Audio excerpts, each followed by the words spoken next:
ముందుగా అందరికీ ఆషాఢ ఏకాదశి శుభాకాంక్షలు. ఈరోజు మనం ఆషాఢ ఏకాదశి, తొలి ఏకాదశి మరియు శయని ఏకాదశి అని పిలుస్తాం.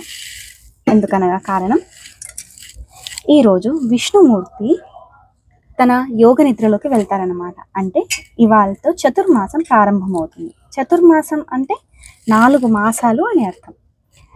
మరి ఎప్పుడు పూర్తవుతుంది?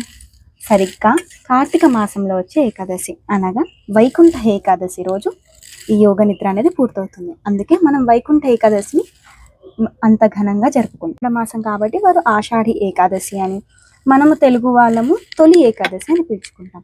పేర్లు ఎన్నైనా, ప్రాంతం ఏదైనా, భక్తి మాత్రం ఒకటే.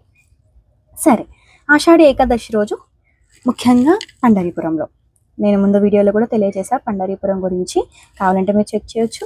పండరీపురం లక్షలాది మంది భక్తులు తెలంగాణ, ఆంధ్రప్రదేశ్, కర్ణాటక, మహారాష్ట్ర నుంచి ఎంతోమంది పాండురంగుని భక్తులు అక్కడికి చేరుకుంటారు.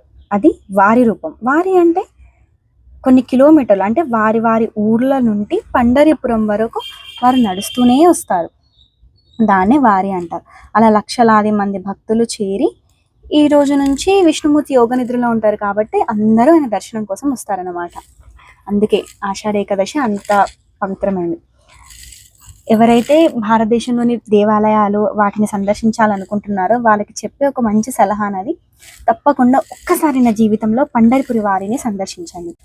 అది మీకు భక్తి గురించి, దేవుడి పైన మనుషులకు ఉన్న ప్రేమ గురించి తెలియజేస్తుంది.